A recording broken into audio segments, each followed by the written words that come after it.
rekaman yang tadi nggak ada saya.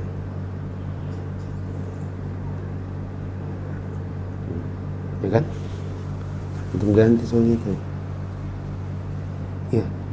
Kan antum turunin tadi.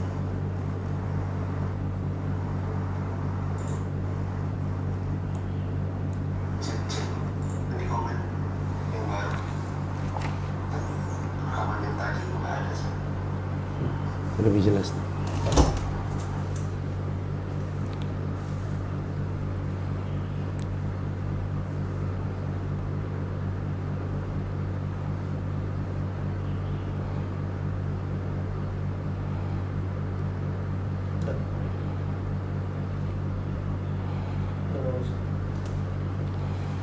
Coba teman-teman di tempat yang baru,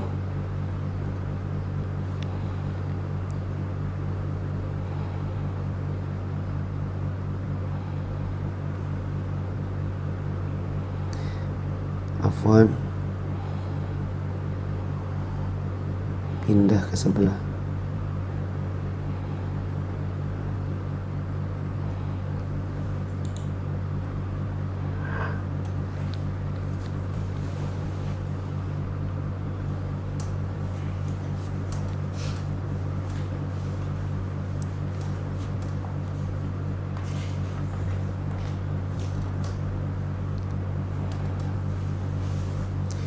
Masih putus?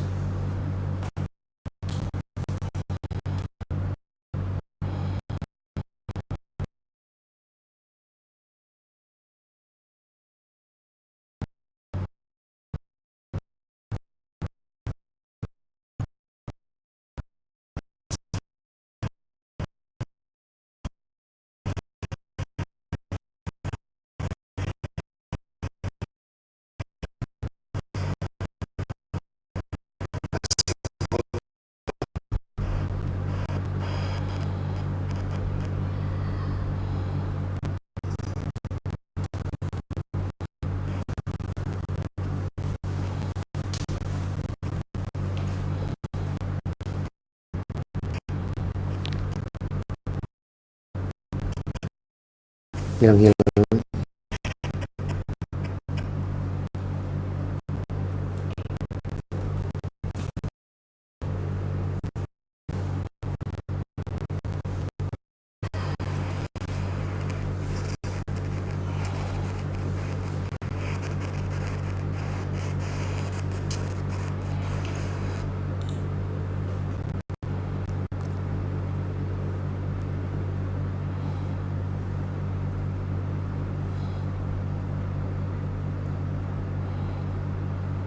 Kalau bukunya ditampilkan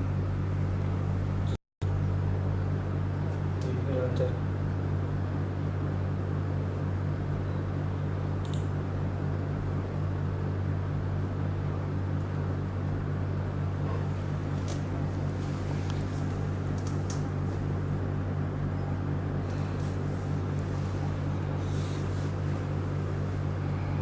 Mana sih? Itu antum rekam ya? Rekam. Ya kalau nanti apa jelek nanti ini di delete aja. Baru naikin rekamannya aja. Sebenarnya paling bagus sih gitu aja. Gak usah live. Live juga banyak yang apa? Komen-komen juga kita nggak bisa jawab semua. Bikin rekaman terus live anu aja. Bagus. Hah? Bagus. Hah? Boleh?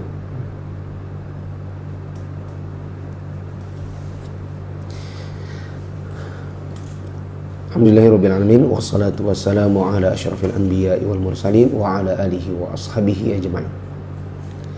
Kita sudah kehilangan 18 menit. Jadi kita langsung saja. Al-kalamu ta'rifuhu. Kalam definisinya, Al-kalamu lughatan al-lafzu al-mawdu'u li ma'nan. kalam secara bahasa lafaz yang diletakkan untuk suatu makna. Wastilahan al-lafzul mufid. Dan secara istilah, lafaz yang berfaidah atau memiliki makna. Mithlu Allahu Rabbuna wa Muhammadun Nabiyuna. Misalnya, Allah adalah Rabb kita dan Muhammad adalah Nabi kita. Mithalul awal,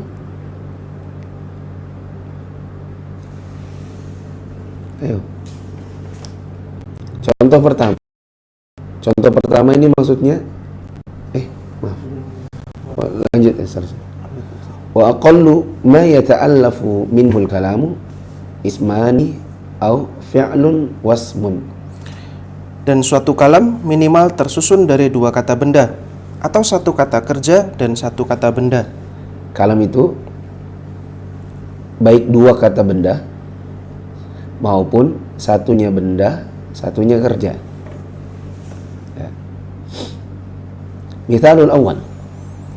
Contoh yang pertama. Apa maksudnya pertama ini? Apa contoh pertama? Tersusun dari dua kata benda. Contoh kalam yang tersusun dari dua kata benda. Muhammadun Rasulullah. Muhammadun Rasulun. Muhammad adalah Rasulullah. Di sini Rasulun. Wa mithalul tsani.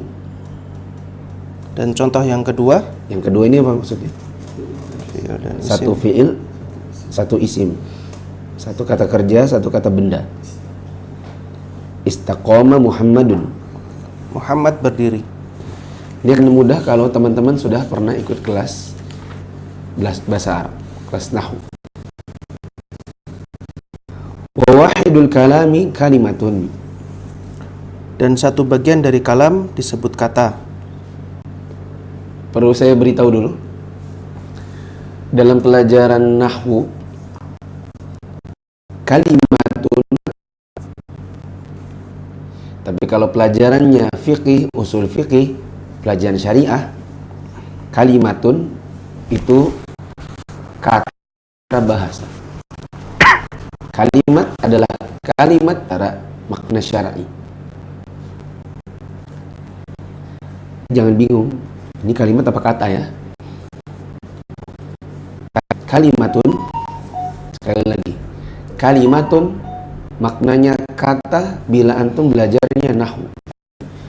Sedangkan kalimatun maknanya kata bila secara bahasa, dan kalimat bisa berarti kalimat bila secara, dan itu di pelajaran, bukan pelajaran nahwu, tapi pelajaran. Contohnya Nabi SAW bilang, inni u'allimuka bikalimatin. Wahai anak kecil, aku akan mengajarkanmu beberapa kalimatin. Bukan beberapa kata, tapi buktinya Nabi mengatakan berikutnya, idza sa'alta fas'alillah wa idza sta'anta fasta'in billah. Dan kalimat-kalimat setelahnya itu kan kalimat, bukan kata. Kalau wahai anak kecil, aku ajarkan kamu beberapa kata. Mama, papa. Nah, itu mengajarkan beberapa kata. Tapi Nabi mengatakan, wahai, aku ajarkan kamu beberapa kalimat. Bila engkau mintalah pertolongan kepada Allah. Bila engkau hendak meminta, mintalah kepada Allah. Itu kan kalimat, bukan kata.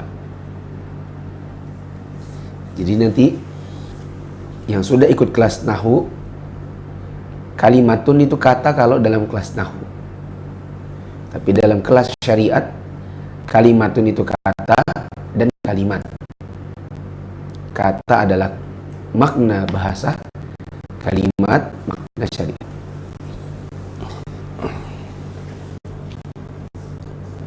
Lancar nggak?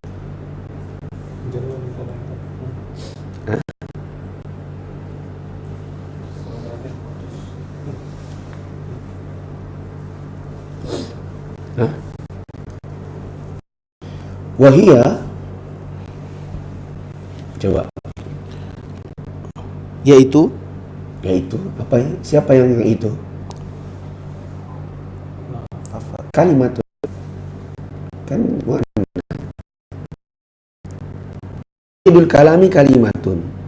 Salah satu dari kalimat dari kalam adalah kalimah, yaitu apa ya? Kalimah.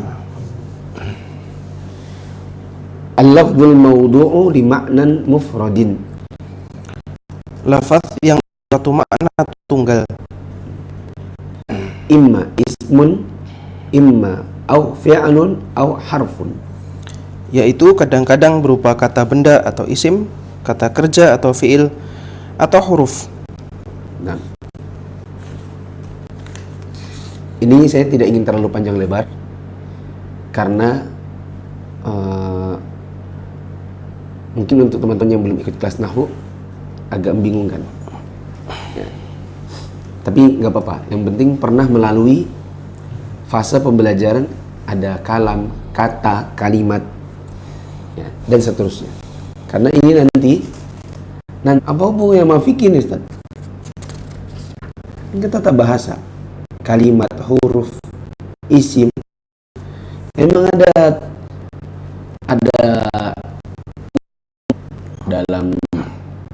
dalam fikih? Jawabannya bukan. Banyak hukum-hukum fikih mendasar yang masuk di dalam bab ini. Saya kasih contoh.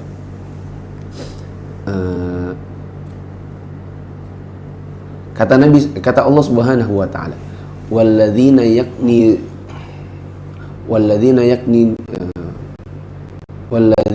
yaknizuna adh-dhahaba wa la yunfiqunaha fi sabilillah.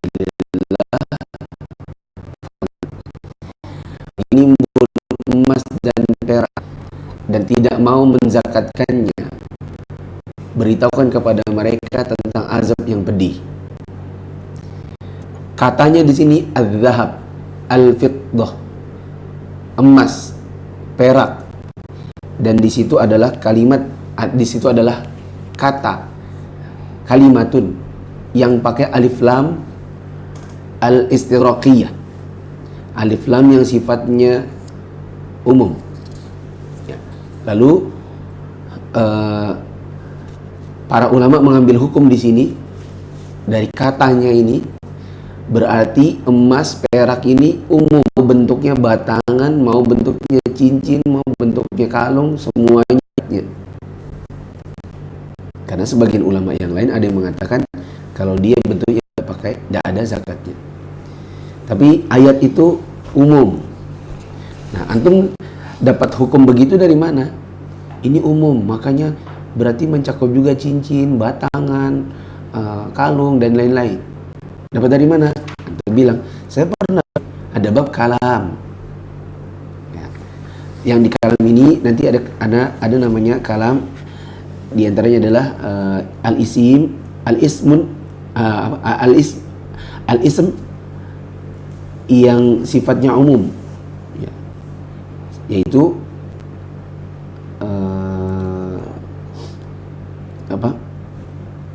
an-nakirah fi siyaqin nafi, misalnya, atau kata yang menggunakan alif lam al-istighraqiyah. Nanti ada di bab am, penjelasannya lebih detail di bab am. Nah, kalau kita lihat, maka pembahasan masalah ini sebenarnya ada hubungannya nanti dengan hukum-hukum fikih. Karena kalau tidak ada juga nggak mungkin dicantumkan di buku ini, kan gitu. Langsung saja, kita tidak ingin terlalu panjang lebar, nanti khawatirnya malah bikin bingung. Lanjut ya. Fal ismu, Isim atau kata benda, madalla apa-apa yang menunjukkan makna fi nafsihi, pada dirinya sendiri, makna dirinya sendiri, isy'arin bi zaman, dengan tidak menunjukkan waktu tertentu. Misalnya rumah, itu kan kata benda isimnya. Rumah kapan? Bukan rumah kapan, gak ada hubungannya dengan waktu rumah itu. Lo ada dong rumah tua? Bukan. Rumah tua itu tuanya adalah waktu pembangunannya. Ya. Si rumahnya mah dia nggak ada hubungannya sama waktu. Saat aku sedang rumah, aku dulu pernah rumah, nggak ada hubungannya sama waktu. Kalau aku dulu pernah makan, aku dulu pernah jalan-jalan, nah, itu baru ada hubungannya sama waktu. Kalau kata nggak ada hubungannya sama waktu. Wahwa, maaf, beda kalau kata kerja. Kalau kata kerja, aku pernah dulu begini, aku sedang begini. Nah, itu ada hubungannya dengan waktu. Lanjut, wahwa thalathatu anwa'in. Dan isim ada 3 macam. Al-awwal, Yang pertama, ma yufidu apa yang menunjukkan keumuman. kal asma al-mausulah. Misalnya kata sambung. Udah lanjut dulu ya. Jangan jelimet nanti. Atsani, Kedua, ma yufidul itlaq. apa-apa yang menunjukkan kemutlakan. Kan nakirati fi siyaqil itsbat. Misalnya nakiroh dalam konteks penetapan. Mau ngasih contoh takut panjang, tapi tidak dikasih, takut bingung. Contohnya gini, innal insana lafi khusr. Sesungguhnya manusia itu dalam kerugian. Manusia yang mana? Laki apa perempuan? Ya manusia, mau laki mau perempuan. Yang bangsanya apa? Ya semua bangsa. Mau yang Indonesia, yang Arab atau non Arab, terserah. Ya, itu namanya isim yang sifatnya umum. Ada juga isim yang sifatnya mutlak. Seperti panggil satu orang, anaknya 10, panggil satu orang. Yang mana Pak? Satu orang, yang manapun. Ya. Yang penting jumlahnya. Nah, itu namanya mutlak. Namanya mutlak. Apa bedanya umum sama mutlak? Dah, ntar aja. Takutnya malah kepanjangan. Ats-tsalits, Ketiga, ma yufidul khusus. apa-apa yang menunjukkan kekhususan. Kal a'lam. Misalnya nama orang. Si Ari, itu kan nama orang. Itu namanya isim. Dah, lanjut dulu ya. Takutnya jelimet. Wal fi'lu, Fi'il atau kata kerja. ini berikutnya ya. Tadi kan sudah dikatakan kalam itu salah satunya adalah kata. Dan kata ini ada 3. Ada isim, ada fi'il, ada huruf. Barusan selesai yang isim. Sekarang adalah yang fi'il. Wal fi'lu, fi'il Atau kata kerja. ma dalla ala ma'nan Apa-apa yang menunjukkan makna fi nafsihi pada dirinya sendiri wa asy'ara bi hay'ati bi ahadiz al-azminah ats-tsalatsah. dan keadaannya menunjukkan salah satu dari 3 waktu. Ya. Ada keterkaitan kata kerja itu dengan waktu. Wa huwa imma madin Yaitu fi'il madhi ka fahima seperti fahima au mudhari'in. atau fi'il mudhari. Fi'il mudhari itu sedang akan datang. Sedang dilakukan berarti waktu jelas akan datang. Ka yafhamu Seperti yafhamu wa au amrin, atau fi'il amr yaitu kata perintah, kata kerja perintah. Ka ifham, seperti ifham. pahamilah. Fahima, saya telah fahima telah paham. Yafhamu sedang paham atau akan paham. Ifham, pahamilah. Dah, saya tidak pengen panjang lebar. Teman-teman yang sudah ikut kelas Nahwu pasti memahami ini. Yang belum, takutnya nanti mentok. Maksudnya gimana ya? Udah lanjut aja dulu ya. Nah, supaya tidak terlalu jelimet. Wal fi'lu, Dan fi'il bi aqsamihi dengan pembagiannya yufidul itlaqa memberikan faedah mutlak, wa fala umuma lahu. bukan umum. Lanjut. Yang ketiga, wal harfu, Dan huruf ini adalah kalimah yang ketiga. Huruf madalla ala maknan apa-apa yang menunjukkan makna fi ghairihi. pada yang selainnya. Maksudnya huruf itu dianya doang tidak ada maknanya, tapi kalau dianya ketemu sama yang lain, ketemu sama isim misalnya, maka nanti isimnya jadi bermakna. Seperti dan. Apa coba dan? Dan. Maksudnya dan.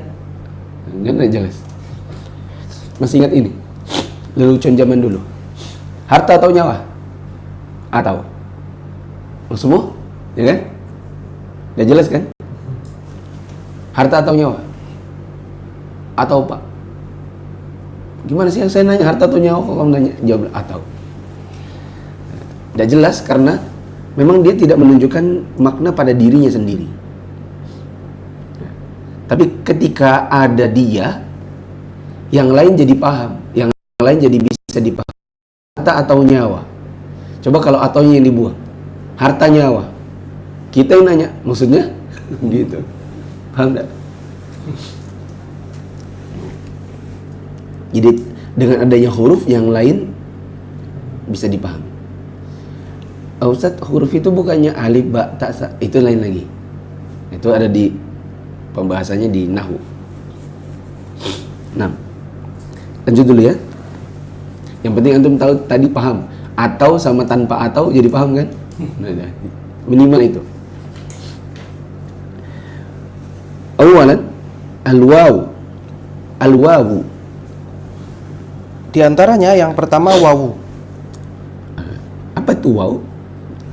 Wa ta'ti a'tifatan. Datang sebagai atof atau penyambung.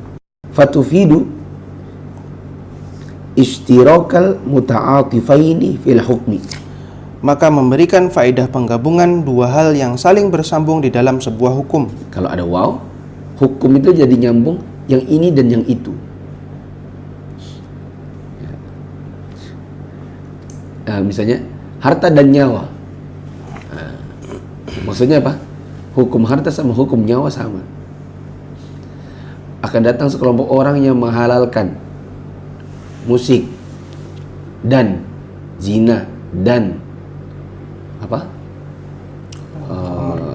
Sutra bagi laki-laki dan khamar.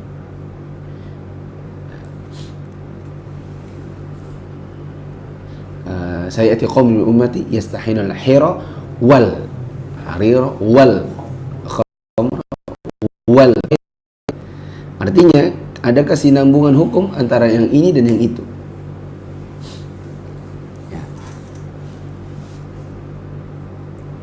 Wala taqtadi at-tartiba wala tunafihi illa bidalil. Tidak menunjukkan urutan dan tidak menafikannya kecuali dengan dalil. Ya. Tidak ada urutan di situ. Telah datang Adi dan Ida. Siapa yang duluan? Sudah aku bilang dan. Kalau dan itu berarti bareng, gitu maksudnya. Ibu memasak dan mencuci. Yang mana yang duluan? Nah, saya sudah bilang tadi dan mencuci. Kalau dan itu berarti apa? Bareng. Dan tidak usah dihilangkan urutan, tidak usah ditanyakan urutannya, kecuali kalau ada dalil. Kecuali ada dalil yang menunjukkan urutan. 2. Tsani al-fa'u. Yang kedua, fa. Wa ta'ti a'tifatan. Datang sebagai atof atau penyambung. Wa tufidu ishtirakal muta'atifaini fil hukmi. Maka memberikan faedah penggabungan dua hal yang saling bersambung di dalam hukum. Dia bareng hukumnya, tapi ma'at tertibi wa ta'kibi, dengan berurutan dan beriringan, dan datang dengan sebab. Dia merupakan hubungan sebab akibat, atau minimal ada urutan. Wa ta'ti sababiyatan fatufidu ta'lil. Dan beriringan dan datang dengan sebab dan memberi faedah taklil atau alasan.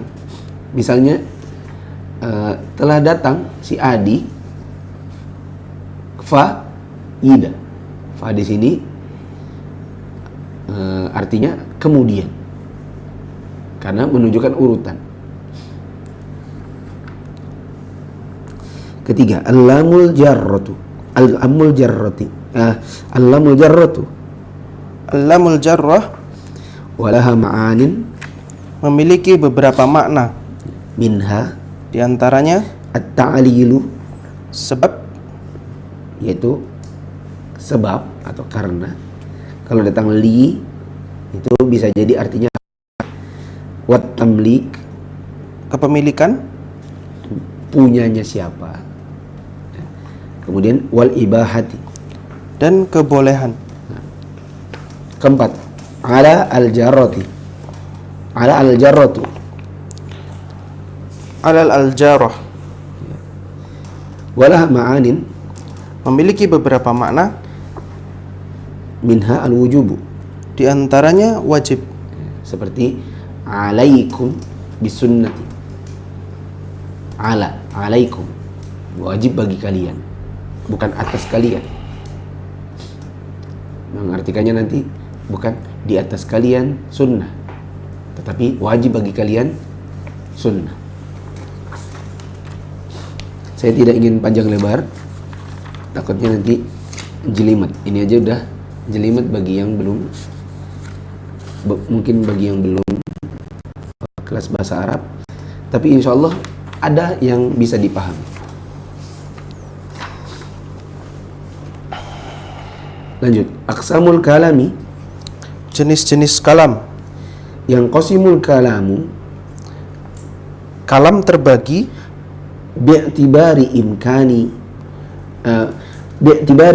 wasfihi dari segi kemungkinan disifati bisadqi wa adamihi benar dan tidaknya ila dengan qismain.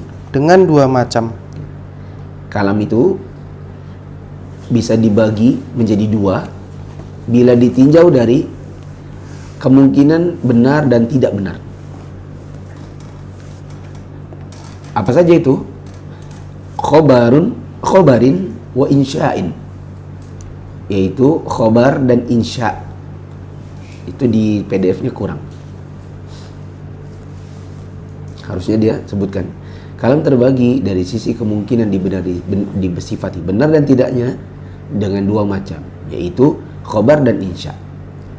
Baru di bawahnya khobar atau berita. Fal khobaru, khobar atau berita, ma yumkinu an yusofa Kalam yang mungkin disifati bisadqi awil kadhibi lidzatihi, dengan benar atau dusta pada asalnya. maksudnya gini aja. Mamamu sudah datang. Ah, bohong kamu. Masa sih? Perkataan ini, mamamu sudah datang, itu bisa disifati benar, bisa disifati dusta. Masa sih? Bohong. Nah, itu menyifatinya dusta. Kalau mana-mana, itu menyifatinya benar. Paham ini? Banget. Ini namanya khobar. Di Indonesia kan orang namanya kabar. Kabar pagi. Alias berita. Alias berita itu bisa jadi benar, bisa jadi dusta. Gitu. Fa kharaja biqaulina ma yumkinu an yusafa bis-sidqi awil kadhibi al-insya'. Maka keluar dari perkataan kami apa-apa yang mungkin disifati dengan benar atau dusta, al-insya. Nah, karena insya itu mencakup perintah dan larangan. Contoh insya itu gini. Berdiri. Wah, bapak ini bohong. Loh, maksudnya saya kan suruh kamu berdiri, kok saya dibilang bohong? Tapi kalau yang di belakang ada yang berdiri loh, bohong bapak. Itu baru benar. Tapi kalau kamu yang berdiri di belakang, berdiri. Kamu yang duduk di belakang, ini upacara, berdiri. Bohong. Loh, kok bohong? Karena kata perintah itu tidak bisa disifati apa? Benar atau dusta. Begitu juga misalnya jangan makan dulu, belum waktunya buka. Jangan makan dulu. Bohong mama. Loh, mama bilang jangan makan dulu. Belum waktu buka, itu khobar namanya, berita. Paham ini? Adapun larangannya jangan makan dulu, itu namanya insya. Jadi ada namanya kabar, ada namanya insya. Kabar ini khobar. Lanjut ya. Li'annahu la yumkinu fihi dzalik. Karena tidak memiliki kemungkinan seperti itu. Seperti itu tuh apa? Tidak mungkin disifati benar atau dusta. Fa inna madlulahu laisa mukhbaron anhu. Sebab penunjukannya bukanlah suatu pengkabaran yang mungkin untuk dikatakan sebagai khabar, hatta yumkina an yuqala lahu sidqun aw kadhibun. Ia benar atau dusta. Sehingga tidak mungkin untuk dikatakan benar atau dusta. Jelimet gini. Sekarang teman-teman jawab dulu deh. Saya sudah capek. Itu kabar, khobar atau insya? Khobar. Hari ini hidung saya mampet. Khobar apa insya? Khobar. Ambilkan minum. Insya. Paham kan?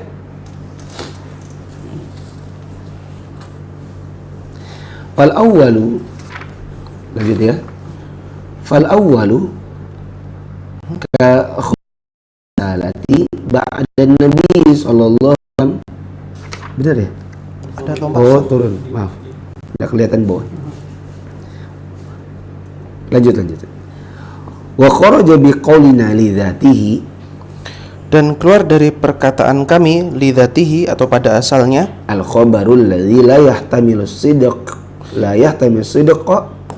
aw la yahtamilu kadhiba, khabar yang tidak mengandung kebenaran atau tidak mengandung kedustaan bi'tibaril mukhbiri bihi, dari sisi yang dikabarkan. wa dzalika anna al khabara min haitsul mukhbiru bihi salasatu aqsamin.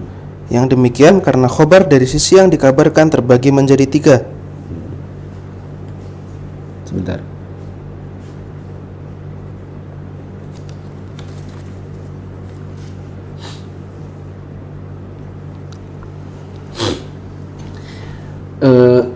Khobar itu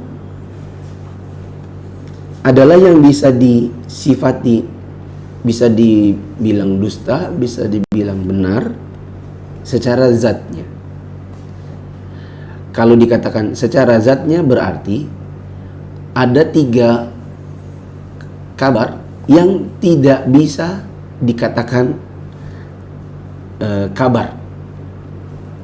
Ada 3 model yang tidak bisa dikatakan kabar dari sisi dusta dan tidak dusta. Ya, ditinjau dari apa? Dari konten kabar dan yang mengabarkan.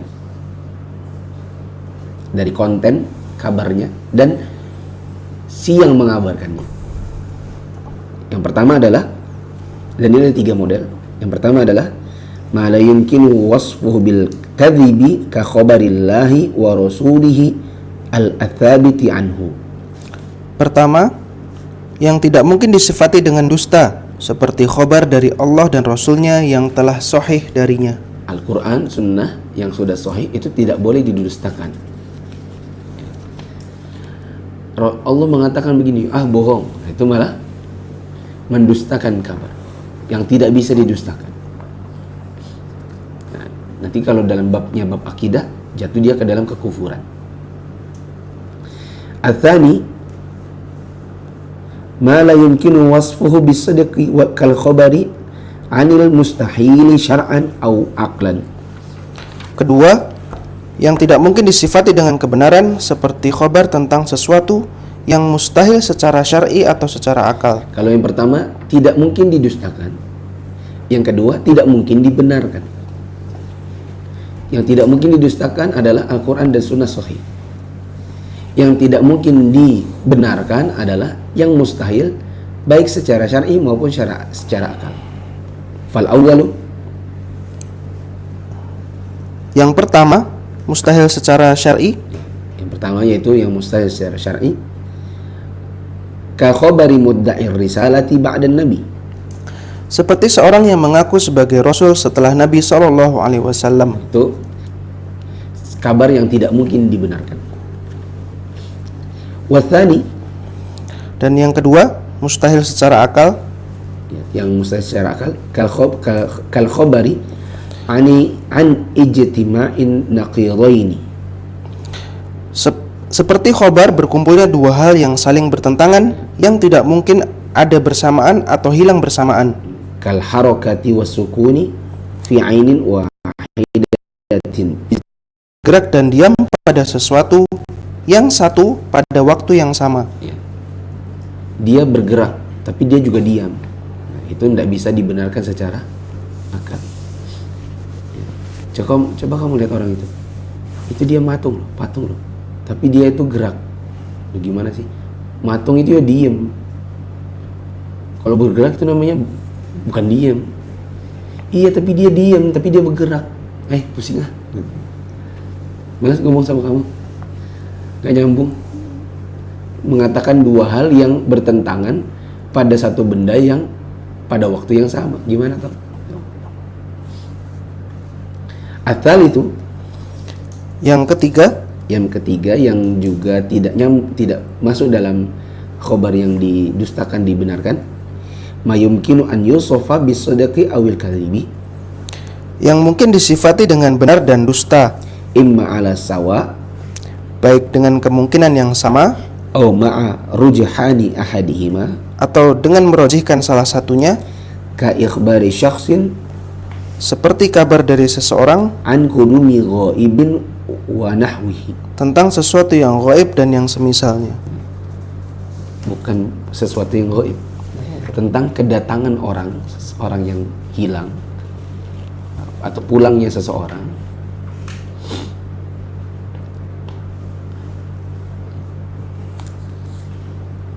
Ya, boleh jadi ya, tentang berita gaib.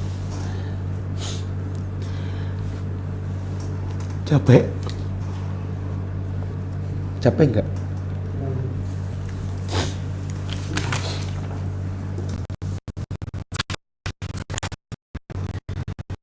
Masih ada. Berikutnya, tadi ada khobar, ada insya, ya kan? Ada insya. Khobar itu apa? Yaitu yang bisa jadi benar, justru insya karangan mungkin dibenarkan. Nah, tadi kan khobar, sekarang insya'nya.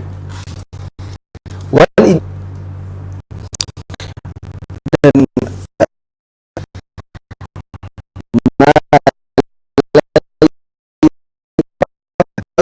mungkin disifati dengan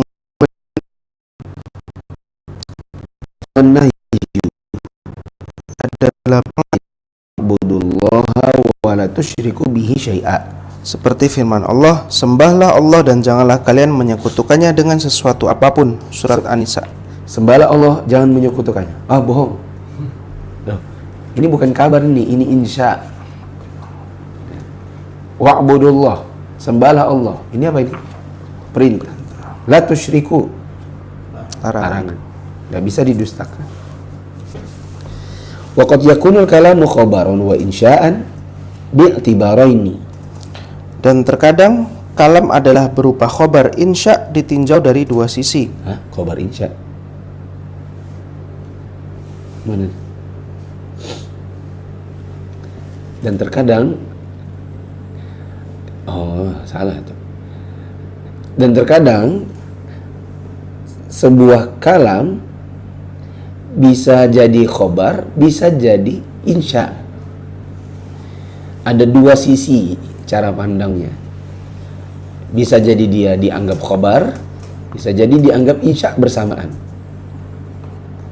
Itu bukan khobar insya.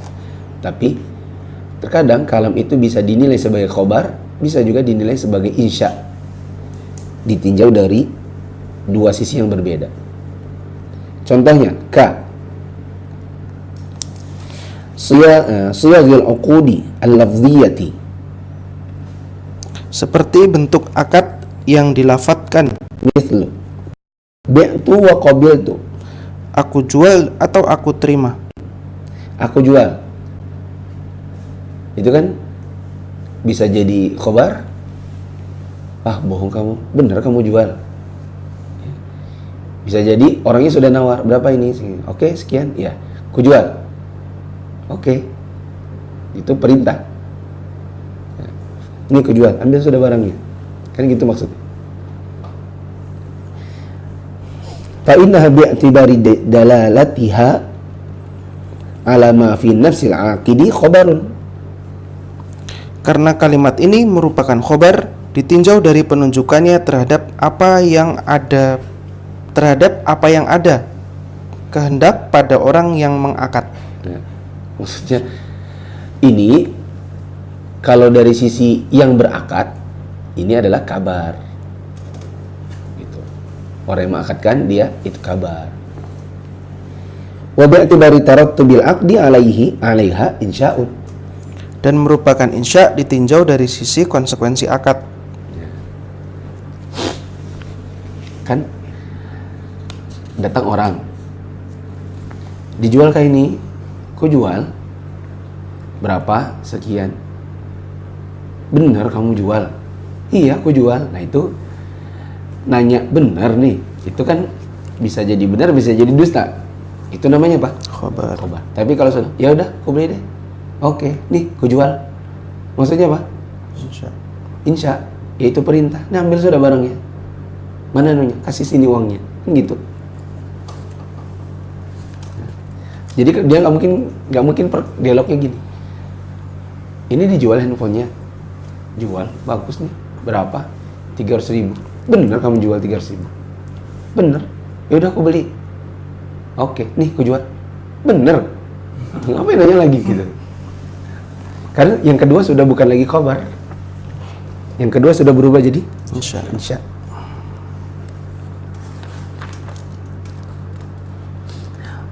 Sedikit lagi, bagian akhir sudah. Waqad ya'til kalamu bi suratil khabar wal muradu bihi al insya. Terkadang kalam datang dalam bentuk khobar, tapi yang dimaksud dengannya adalah insya. Wa bil aksi li faidatin. Dan sebaliknya untuk suatu faidah. Bisa jadi khobar itu insya, bisa jadi insya itu ternyata khobar. Karena untuk suatu faidah. Contoh, mithalul awal. Contoh yang pertama, Apa yang pertama ini? firman Allah Subhanahu wa taala, Apa maksudnya contoh pertama? khobar. Ya, Bentuknya khobar insya. tapi maksudnya insya. Contohnya khobar bentuk insya. Maksudnya insya. Qauluhu ta'ala, Firman Allah Subhanahu wa taala, wal mutallaqatu yatarabbasna bi anfusihinna thalathata quru'. dan perempuan-perempuan yang diceraikan hendaklah menunggu 3 kali quru'. Nah, sebenarnya nggak ada hendaklah. Hendaklah ini nanti kalau kita maknai baru dapatlah kata hendaklah. Karena di situ ya tarabbasna itu bentuknya khobar. Dan wanita-wanita yang dicerai mereka sedang menunggu 3 kali quru'. Boleh nggak sebenarnya kalau dalam perkataan biasa, boleh nggak kita bilang, masa sih? Bisa atau tidak? Bisa atau tidak? Jangan bilang ini ayat. Anggap ini perkataan biasa. Ada 3 perempuan situ ditalak suaminya. Mereka sedang menunggu 3 bulan. Itu khobar atau insya? Khobar, ya kan? Tapi dalam ayat ini maksudnya bukan khobar. Tapi apa? Insya, perintah. Perempuan-perempuan yang dicarak, nggak boleh mereka nikah dulu sebelum 3 quru gitu. Jadi ini khobar tapi maksudnya insya. Coba dibaca. Faqauluhu yatarabbasna bi suratil khabar. Maka firman Allah yatarabbasna adalah bentuk khobar, Wal muradu biha al-amr, tapi yang dimaksud dengannya adalah perintah, yaitu perintah nunggu, bukan kabar menunggu. Kayak misalnya Allah bilang, kalian perempuan-perempuan yang ditalak suaminya nunggu ya, bukan begitu kan? Bukan kabar kan? Sedang menunggu ya, bukan. Tapi ini perintah, harus menunggu. Nggak boleh nikah dulu sebelum 3 quru. Wa faidatu dzalika, dan faedah dari hal tersebut, faedah kenapa kok khobar itu di maksudnya insya? Faedahnya adalah takidu fi'lil ma'muri bihi, adalah penegasan terhadap perbuatan yang diperintahkan tersebut. penegasan, yaitu jangan sampai kalian menikah sebelum 3 quru. Hatta ka'annahu amrun waqi'un, Sampai seolah-olah perintah tersebut seperti perintah yang telah terjadi, yutahaddatsu bihi yutahaddatsu anhu kasifatin min sifatil ma'mur. berbicara dengannya seperti salah satu sifat dari sifat-sifat perintah. Maksudnya adalah ini dalam rangka penegasan, sampai-sampai dalam rangka menegaskan itu seolah-olah Allah ngomongnya kayak sesuatu yang lagi terjadi, yaitu sedang menunggu, padahal maksudnya hendaklah menunggu. Jadi nanti mengindonesiakannya, penerjemah itu ngomong apa? Penerjemah itu ngomongnya gini, hendaklah menunggu. Coba aja antum cari di Quran terjemah, ada nggak orang menerjemahkan dan perempuan-perempuan yang diceraikan mereka sedang menunggu? Ada nggak? Nggak ada. Penerjemah itu dari mana? Nah, penerjemahnya kan belajar dulu usul fikih, usul tafsir. Lanjut. Satu lagi, wa mithalul aksi. Contoh yang sebaliknya, Yang sebaliknya ini apa maksudnya? insya Insya, di mana khobar? tapi maksudnya khabar. Qauluhu ta'ala, Firman Allah Subhanahu wa taala, wa qala alladziina kafaru lil ladziina aamanu ittabi'u sabilana wal nahmil khotoyakum. dan berkata orang-orang kafir kepada orang-orang yang beriman, ikutilah jalan atau agama kami dan kami akan memikul kesalahan-kesalahan kamu. Sebenarnya nahmil, wal nahmil itu sebenarnya perintah, dan hendaklah kami. Tapi terjemahnya bukan dan hendaklah kami, tapi kami yang akan. Jadi datangnya dengan bentuk perintah, tapi maksudnya bukan perintah melainkan kabar. Sehingga penerjemahnya bukan begini, ikutilah jalan kami dan hendaklah kami memikul kesalahan kalian. Bukan begitu penerjemahnya, tetapi ikutlah jalan kami, nanti kami yang akan memikul kesalahan kalian. Gitu. Faqauluhu wal nahmil bi suratil amri, Maka firman Allah wal nahmil adalah dalam bentuk perintah, wal muradu biha al khabaru, tetapi yang dimaksud dengannya adalah khobar, ai wa nahnu nahmilu, yaitu dan kami akan memikul. kami yang akan memikul. Wa faidatu dzalika, Dan faedah dari hal tersebut, apa itu? Faedah apa? insya ke khobar. Khabar, insya, tapi maksudnya khabar. Tanzilu syai'i al-mukhbaru anhu manzilal mafrudil mulk, Adalah menempatkan sesuatu yang dikhobarkan tersebut pada tempat yang diwajibkan dan diharuskan dengannya. yaitu maksudnya adalah untuk menempatkan berita pada posisi keharusan. Nah itu dulu. Pusing? Insya Allah kalau antum baca sekali lagi tidak pusing. Begitu juga kalau tadi malam antum sudah baca, insya Allah antum nggak pusing karena pusingnya semalam, ya kan? Kalau antum sudah baca ini pusingnya semalam. Pas baca, aduh, apa maksudnya ini, gitu kan? Tapi setelah ikut kajian kan dipaham. Insya Allah besok al-haqiqah wal majaz.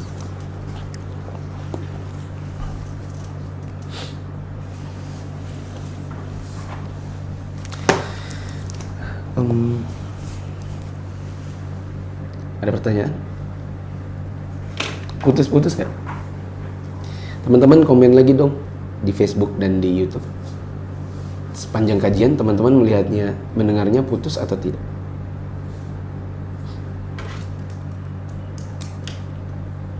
Nanti menjadi pertimbangan. Masih putus-putus di Putus. YouTube sampai 653. Harus dipertimbangkan nanti kalau memang putus, kita harus upload ulang.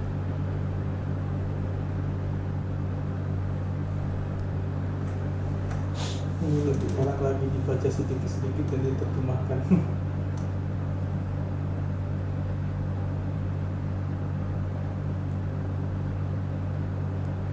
Ada pertanyaan Ustaz? Ada pertanyaan? Afwan Ustaz. Tantar. Oh, sering di Facebook.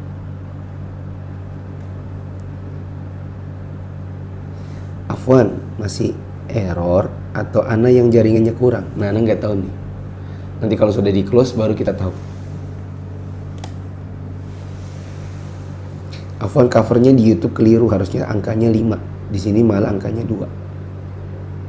Dan terbalik. Atau jangan-jangan memang font 5-nya begitu.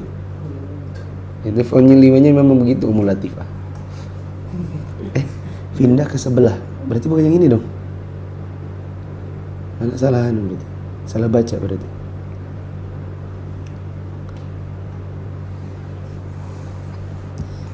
Ini pada bagus gak? Alhamdulillah jelas gak putus. Oh, berarti jelas ya, insya Allah. Kadang-kadang saja Ustaz putus, tapi lebih banyak mulus. Alhamdulillah. Putusnya masih, tapi masih bisa disimak. Alhamdulillah. Kadang sih masa, nah itu apa? Bentar. Khobar. Bentar. Tidak putus, nah ini apa? Khobar. Alhamdulillah sangat jelas Ustaz. Berarti beritanya benar. Berarti yang merasa putus mungkin putusnya karena jaringan di sana. Nah, yaitu mungkin karena kurang sayang. Maksudnya. Ini lebih enak sedikit-sedikit dan diterjemahkan. Iya, tadi malam saya pikir-pikir apa enaknya gitu ya. Baru tak coba hari ini. Cuman agak ngebetein bagi yang belum ikut kelas bahasa Arab. Karena putus-putus. Gitu nak. Pembacaannya putus-putus. Sudah jaringannya putus-putus. Tapi untuk yang sudah pernah ikut kelas Nahwu, challenging, sangat menantang untuk memahami. Enak nih gitu. Kenapa? Karena udah pernah belajar dasar-dasarnya. Ustaz, kalau Anda suka kajian live, jangan di-cancel kajian live-nya. Karena kalau live ada semangat tersendiri untuk mendengarkan. Saya juga kalau live lebih semangat karena kalau live itu ada komennya yang sedangkan rekaman nggak menyimak sayanya. Komennya nggak nyambung gitu. Saya bacanya kapan, konten kajiannya itu nggak nyambung sama komen pada kajian yang terekam.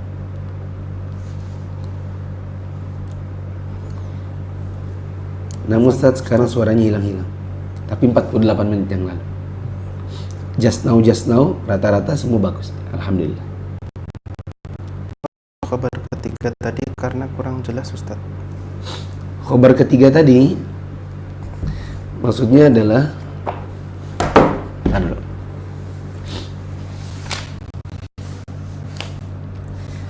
mohon dijelaskan khobar yang ketiga tadi.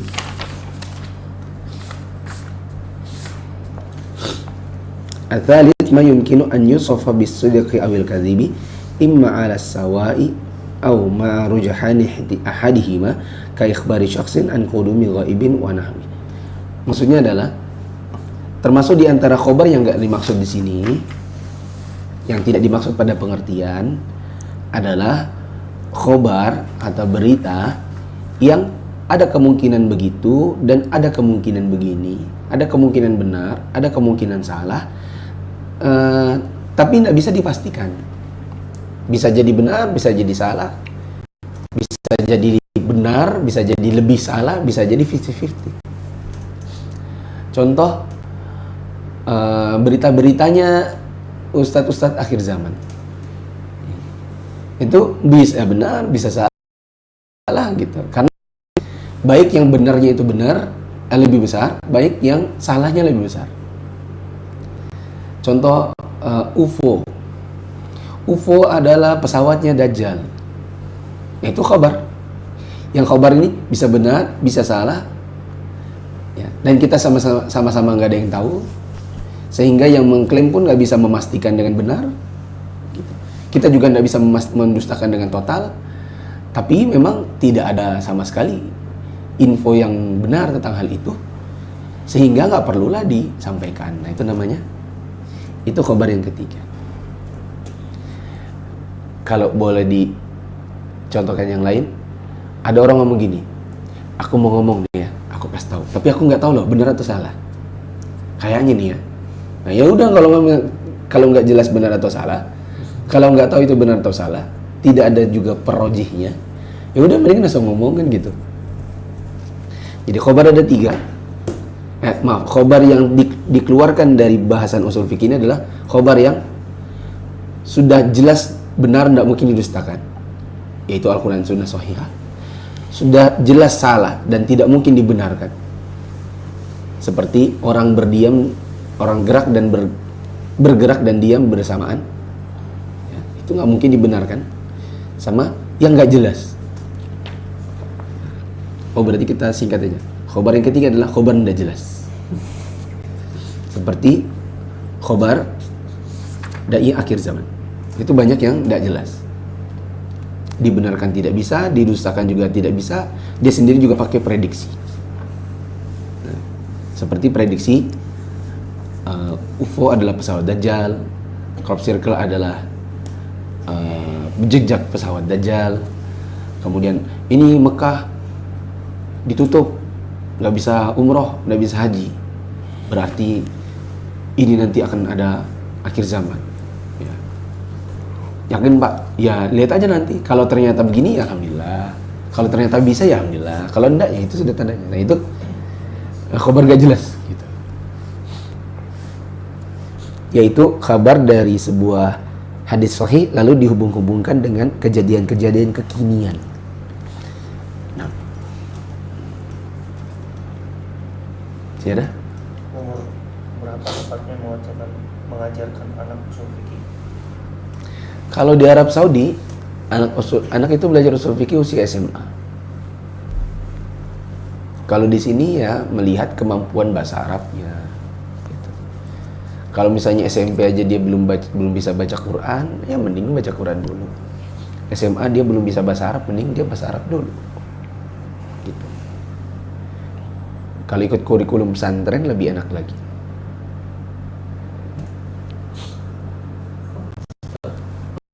Harus pandai bahasa Arab dan menguasai nahwu Arab ya.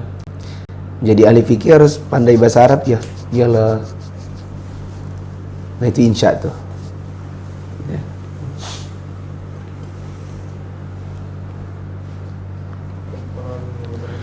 Iya harus pintar, harus bisa bahasa Arab dan bahasa nahwu sorof. Kenapa? Karena berapa banyak hukum-hukum yang bisa dirojihkan dengan menggunakan bahasa Arab. Tapi nah, ini ada peringatan. Tapi jangan semua hukum diawali dengan pembahasan bahasanya dulu. Ya. Karena memang sebuah kata, kalimat dalam bahasa Arab itu ada makna bahasa, ada makna syar'i. Berapa banyak yang bahasanya nggak nyambung sama syar'i, tapi kita wajib mendahulukan kalimat syar'i ketimbang kalimat bahasanya. Nah, seperti maulid. Apa hukumnya maulid? Hukumnya maulid wajib. Anda kalau tidak membenarkan maulid, maka Anda akan, itu namanya mendustakan agama. Kata sebagian dai-dai terkenal. Kita bilang, Mas, maulid itu maknanya makna syar'i. ente gini gimana sih? Orang juga di mana-mana memaknai maulid itu adalah bukan soal kelahiran Nabi. Semua yakin Nabi itu pernah lahir. Nggak usah dilarikan ke sana, itu kan kalimat bahasa. Nah, yang dimaksud itu adalah merayakan kelahiran Nabi itu loh. Tak nyambung. Itu namanya kita dahulukan makna syar'i ketimbang makna bahasa.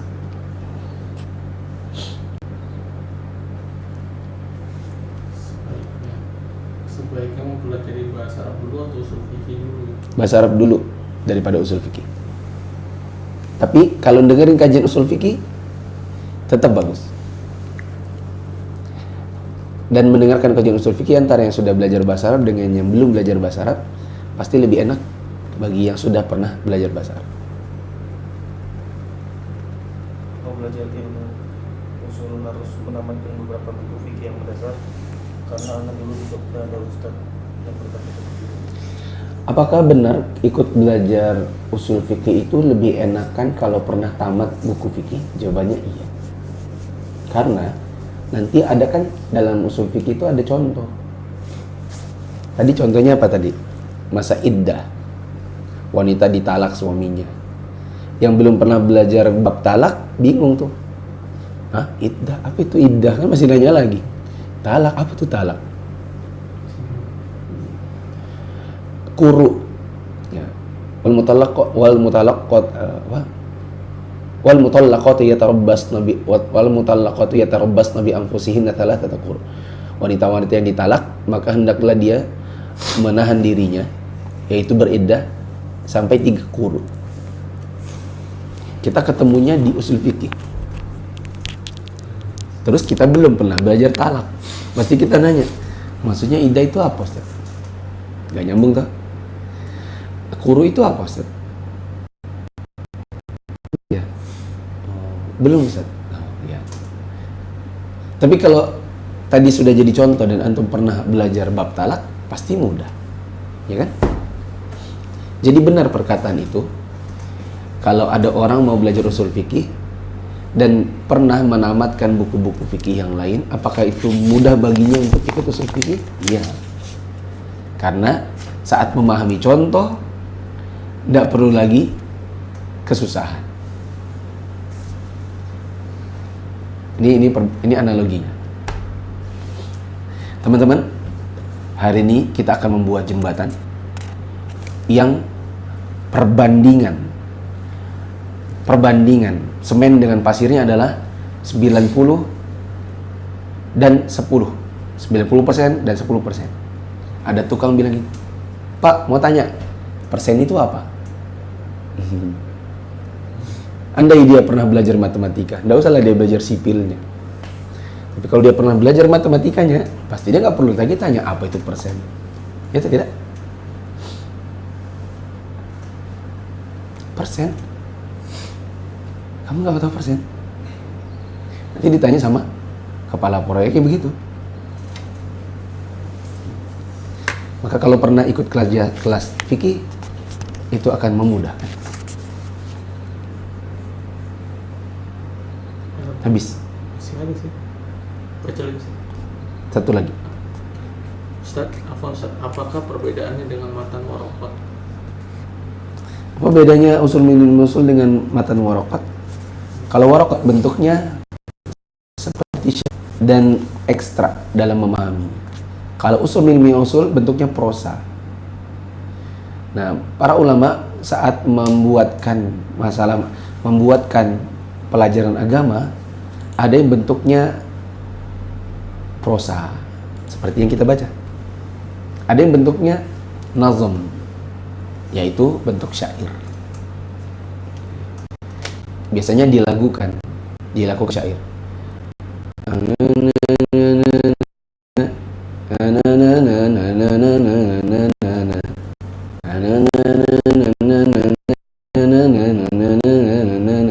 Gitu-gitu aja. Itu menyairkan supaya mudah menghafal. Subhanakallahumma wa bihamdika asyhadu an la ilaha illa anta astaghfiruka wa atubu ilaik. Wassalamualaikum warahmatullahi wabarakatuh.